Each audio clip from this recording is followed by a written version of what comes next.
Hey, it's Hunt. You found Hunt on Saints. We're talking black and gold football. Do us a favor. Hit the like button, share your comments below, and hit that subscription button so you can get all of our content. Enjoy. Saints season cranking up Sunday in the Dome. It'll be the New Orleans Saints hosting the Carolina Panthers, who were the worst team in the league last year. The Saints really need to get off to a good start against Carolina. They'll do it in what should be a pretty good crowd for the home opener, the season opener there. And we know that the schedule gets pretty quick. It gets tough pretty quick after the Saints and Panthers on Sunday in the Dome. Luke Johnson covers the Saints for The Advocate, joins us every single Thursday, does so now on the Jim's Firearms Hotline. Luke, how we doing? Hey, buddy, I'm doing great. Glad to hear it. Let's see. I mean, it's a pretty obvious question, but, how big is this game on Sunday for New Orleans? Well, yeah, I mean, it's huge. You look at their first, 5, 6, 7 games you can even go. It has potential to get really, really ugly if they don't win this game. And I think if they don't win this game, it is going to get really ugly immediately, right? I think the fan base is the vibes are really, really bad. I'll just put it that way. And if they lost to the Panthers in week 1, the team that had the worst record in the NFL last year, it could get really, really ugly around here really quickly. So I think they've got to get out and kind of start fast this season and build some positive momentum towards good vibes before they start kind of going on this early season gauntlet that they have where they play the Cowboys and the Eagles and the Chiefs, 3 teams that a lot of people have in the playoffs, in the preseason projections. So, yeah, it's huge, man. There's no getting around it. I realize that everybody wants to see the Saints offense on Sunday because that's the new toy. But, to me, it's on the Saints defense to make sure that Carolina just can't get anything going with an offense that showed no ability to do that last year. I realize there's a new head coach there, and he's going to be handling a lot of the play calling. But, do you feel like the Saints just need to lean on that defense in week 1? Yes and no. I think just because a lot of the bad feelings around this team are kind of centered around the offense and just the way it's kind of underperformed since Sean Payton's left. Even looking just zeroing in on this season, a lot of people are feeling really bad about the offensive line going into the game. So I do think that they need to go out there and have at least a solid performance against what I think is probably going to be kind of a bad Panthers defense. They've got a couple good players. And Jadeveon Clowney, who's kind of resurrected his career late in his career. Did it last year in Baltimore. He's in Carolina now. Derek Brown's a really good interior player. You got J.C. Horn on the outside, but they lost a lot of talent too. They lost Frankie Louvu, who's been just a Saints killer over his career. They lost Brian Burns, obviously. They just don't have a lot of juice on that defense. So I think they have to have a good showing this week. But you're right, though. I think this team's hopes are going to hinge on its defense. Because I think based on what I've seen in the preseason, I feel really good about them.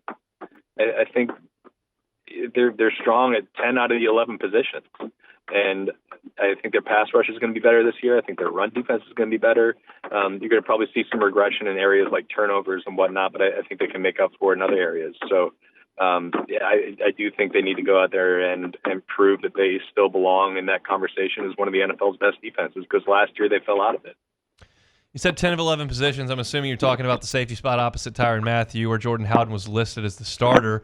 You just don't feel great about that spot? Yeah, not really. But I don't think it's that big of an issue. I think if your weak spot is at safety, at one of your 2 starting safety spots, you can kind of cover that up a little bit.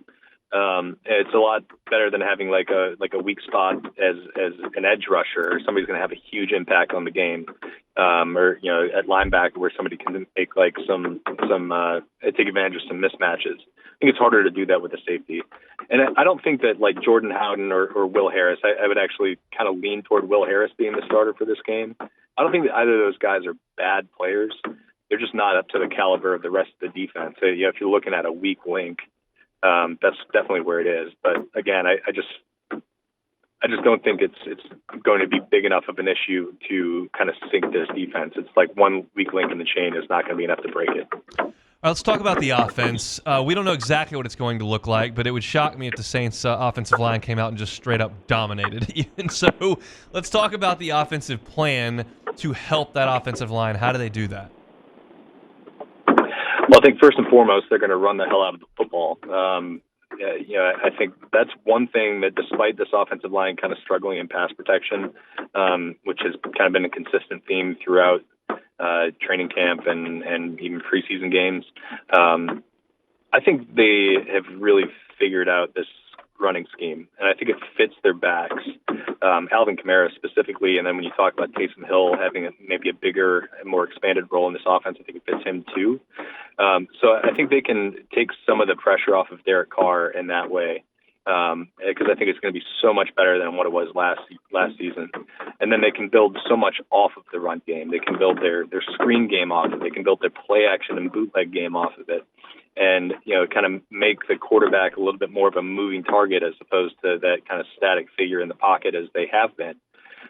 So you can see an avenue for this offense still being successful, even if the offensive line is either well below average or kind of near the bottom of the league.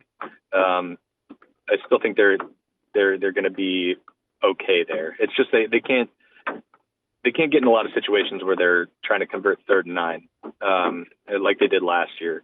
And I think they'll be better in that regard. Let's talk about wide receiver. After Olave and Shaheed, that's kind of where the discussion starts. What do you know today as we get ready for Sunday?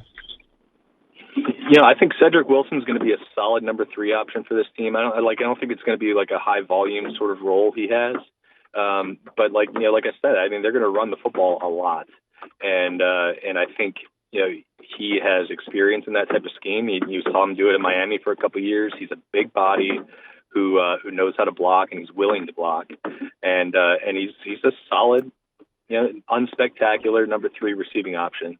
One of the guys I'm really interested in seeing, though, is Mason Tipton. He's somebody who's kind of a surprise in the 53 because we didn't even get to see him in the preseason. But for the first 2 weeks of training camp, he was making plays every single day. So I'm curious if that's still there. He's small. He's 5'9", 180 pounds. He played at an Ivy League school, so I don't think we should be expecting a ton out of him.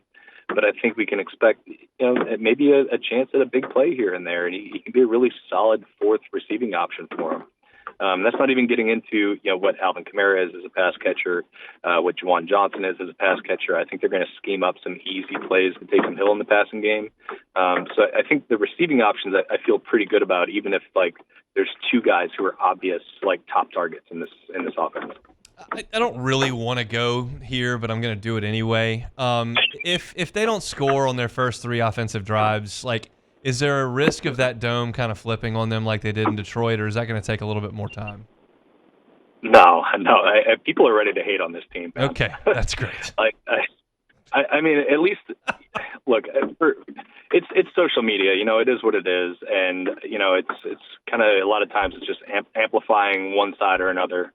So maybe it's not as rough out in these streets as it feels like. But I swear if I said hey, Derek Carr is going to go out there and throw for 35 touchdowns and 4,500 yards this year, are you comfortable with him as your quarterback going into 2025? And probably 60% of the responses, maybe more, would be hell no, get him off the team. I hate him. Don't want him. So I just think that the Saints fan base is in such a mode right now where it's just angry at everything. And it's just ready to kind of blow the lid at the first opportunity. So we'll see if I'm wrong. I mean, I'm hoping to get off to a fast start in this game, just so Twitter's not an abysmal place for me for 4 hours on Sunday. But yeah. We'll see what happens. Look, I don't know how the Athletic came up with this, but they wrote a thing and it had this optimism index, and the Lions were at the top, and the Bears were pretty close up there, and the Saints were dead last. I don't know who they polled. I don't know how they came up with it, but it does make some sense that there was only 4% of Saints fans that were super optimistic, and the teams that are kind of on the come or towards the top of it. And I'm assuming that's kind of the vibes you're getting based on what you're telling us. Yeah, it's funny. I was looking at that, and I was having a conversation with somebody this morning. The vibes out in Tampa are really good right now, and the vibes here are terrible. And if you go back and just like look at last year, like they finished with the exact same record. The Saints had a better scoring offense, comparable scoring defense. Their quarterback had a higher quarterback rating. Their advanced metrics were better, and everybody here is like, God, that team sucked. I hate them so much. Everybody in Tampa is like, yeah, I think we won the division. We won a playoff game. We're feeling pretty good about it. It's like, those teams were exactly like identical teams last year, but I think the expectations here are just so different.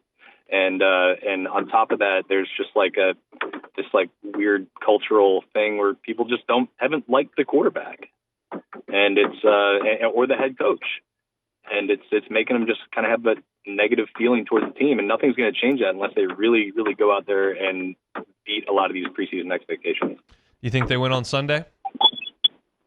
I do think they win on Sunday. I've seen some people say the Panthers are going to be better this year, which like is going to be hard not to be better than they were last year. But I still think there's just like such a talent deficiency on that roster.